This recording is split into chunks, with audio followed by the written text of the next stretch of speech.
Yeah, show me that good. Is that coming in the vlog too? It's not gonna come in the vlog, but it's gonna be a part of the content package. You know what I'm saying? Mm-hmm. Do you mind us taking photos of you taking photos of us? It's all cool, some form of inception. You mind bringing up the camera? Bring it up. Thank you so much. Okay, so you got JaVale McGee, St. Joe, name affiliation. That's what. JaVale, Paul Richardson, sports cage. Playing with DeAndre Ayton, what is that going to do? I mean, mentor-wise, playing-wise, you just talked about that a little bit. I'm extremely excited. To step into that mentor role and really just try to help him get his mind right to be the best player he can be. He's already a great player for as young as he is, and I just think he has a couple of steps he could take, and he could be great. And follow up on that Olympic, how was that experience? What was it like to go over there and not only represent your country, but come on with the ball and play with those guys? It was amazing. It's a once in a lifetime experience. You never really. I feel like unless you're a track player or something as a kid, you never really look and be like, oh yeah, I could make the Olympics. So just being a part of that crew and being able to win an Olympic gold medal for the country is an honor. And also my mother won one also. So just being the first mother-son with Olympic gold medals is amazing also, especially for the McGee legacy. What have you noticed being around the guys today and the building? What have you just noticed being here? I haven't been around the guys all together yet, but I've been around all the guys at least once, and just seeing everybody's energy and demeanor, and I'm just really a real good group of good guys that work hard. I feel like that's the key component is the hard work. DeAndre was asked about you two being on the floor at the same time. Do you think that's definitely a possibility. I feel like in the past, people like to think if you're a five, you only can play the five, when nowadays fours are doing the same things and that fives can do, and fives are doing the same thing that fours to do. So I definitely feel like that's a universal position. But with me and him out there, if that does happen, that would shut down the paint for sure. Y'all just gonna have to figure out how to shoot them threes, because y'all definitely not getting in the paint. Beyond just allow him to shoot some threes too. Exactly, for sure. I feel like you allow both of us to shoot threes at one point. You know what I'm saying? So it's just a blessing if that happens. Hey, Kellen, also with Arizona Sports. I want to ask you about the blog. Cam mentioned that you were filming the first pitch already. How have you enjoyed that creative outlet for you to have to show your perspective and also just your plans with it being? It's an amazing experience. I definitely plan on bringing it out in Phoenix, getting some of the Phoenix environment in the vlog. The funny part is I tried it 10 years ago, or like 11 years ago, like my third year in the league or whatever. And I was posting videos on YouTube, but YouTube wasn't the thing it is now. So a lot of things in my life have been where I just was ahead of the curve, or I did it too soon type stuff. So, but I mean, it's a great outlet, and I really don't. Sometimes it amazes me at what the people want to see rather than what I do every day. So like I'll go to the supermarket and be like, do they really want to see this? And I'll post it on there, and they'll be like, oh, I didn't realize from that angle life is like that, blah, blah, blah. It's a lot of things that you really don't know, and it's all about perspective, I feel like. No, I'm not gonna catch no more coaches' speeches. That's one thing I'm not gonna do. Seeing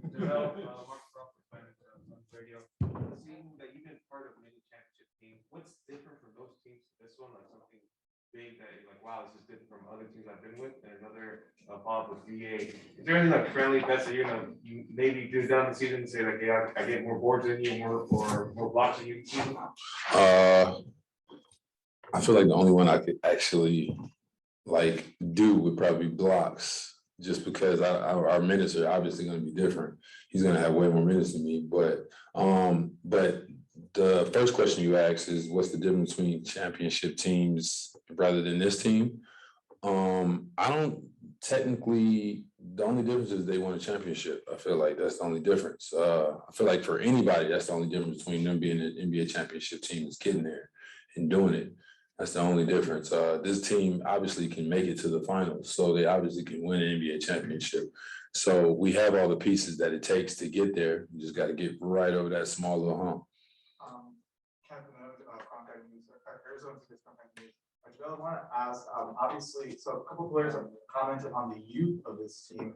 You have had a very long career, not quite 20 yet, but a long career. And over that career, you've had a lot of stops, a lot of ups and downs. What is it that you've learned over your career so far that you hope to teach that, and hope to teach the players in the locker room, that maybe something that Chris Paul, Jay Crowder haven't quite yet explained to them yet or impressed on them yet? I mean, I don't know what Chris Paul and Jay Crowder have explained to him yet, but one thing that I definitely could is taking your emotion out the game. Not taking your emotion out of in game, but taking your emotion out of the NBA and realizing this is a business, and you can't worry about how people feel. You have to worry about how it's going to look. And if you are working hard, if you put in the time, you have to really worry about yourself and your professionalism and realize this is a job, and everything you do on and off the court is definitely going to affect you on the court. So just make wise decisions and everything should work out. I wanted to just ask there's a photo of you and Chris, giving each other a job, and that's kind of been like, this was the moment that led to what we're seeing right now. Right. Maybe you can just speak to that, how significant. When that photo you're talking about, I think it was after maybe game 2. I was playing on Denver. He was obviously here, and they blew us out by like 20, and I think I got in with like 5 minutes left. And then after the game, he came up to me and he was just telling me he was impressed at how hard I was going, just because I'm 13-year. At the time I was a 13-year vet, but now I'm a 14-year vet. And I didn't just go in there and bullshit. I went in there and went as hard as I could, because my whole life I've always looked at basketball as an opportunity. And when I saw that opportunity with 5 minutes left in the fourth, I'm like, I can get some shit off in 5 minutes. Maybe if it was a minute and a half or something, I would have been like lollygag a little bit. But 5 minutes, I'm going hard. That's a major. I can get 10 and 6 in 5 minutes. It's really a block and a half. You know what I'm saying? So I always look at it like that. If it's something, whenever I'm in those positions where I'm not getting the minutes I want to get, or I'm not playing, I always try to take advantage of the opportunities that I get and show the other team, like, I'm still that shit. I still got it. Just because they're not playing me don't mean I'm not good. You know what I'm saying? And clearly it worked, I guess. I don't know. he saw how I was out there playing, and I guess he just felt like we need that. We need that veteran leadership, a guy who's in there going hard and really putting in the work on and off the court. Yeah. Time for a few more. Sometimes I feel like it's a personal question, low key. No, it is. I'm asking everybody. Okay. Greg Moore, Arizona Republic. Good to meet you, man. Nice to meet you. Welcome to town. Thank you. What kind of an advantage was it growing up with your mom and your aunt? Just looking back on it, what did they give you as a youngster that a lot of people would not have gotten? Just the habits of seeing basketball every day. I feel like as a kid, I didn't really see basketball as a game. I saw it more as the job that my mother does. So it was easy for me to transition into moving into the job of basketball, and realizing that it's a business, like I said earlier, and you got to really focus and put your all into it, just like if you was working at a Fortune 500 company, which technically this is the best.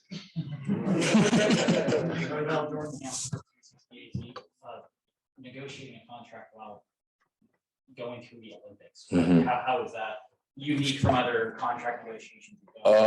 Shout out to iPhones and the internet and Wi-Fi. Because I don't know how guys were doing it when they had to call landlines and try to figure out if they're getting traded or negotiations. But yeah, it's not really that complicated while I was over there. The only thing was the time zone differences. Yeah.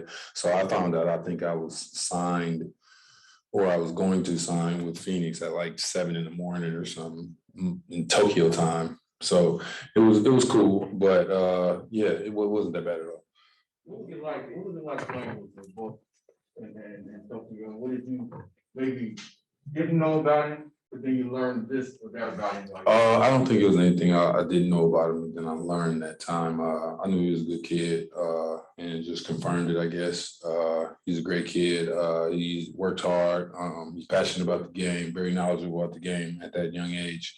And yeah, I didn't really learn anything new. It was more I just confirmed things I already knew, I guess. Seeing like some players say like, oh, CP3 is here, I want to play with them, you know, but with you being with D-Book in the Olympics, would you say like that's maybe the secret formula of why you came here to Phoenix to play? No, because I wasn't that. No, that wasn't like, oh, Book's on the Olympics with me. Maybe I want to go to Phoenix. No, that wasn't it. I just saw the things that Book and the rest of the team did. That's what really swayed me to come to Phoenix. It was just the conglomerate of the whole team making it to the finals and being the #1 seed in the West. That's what got me here.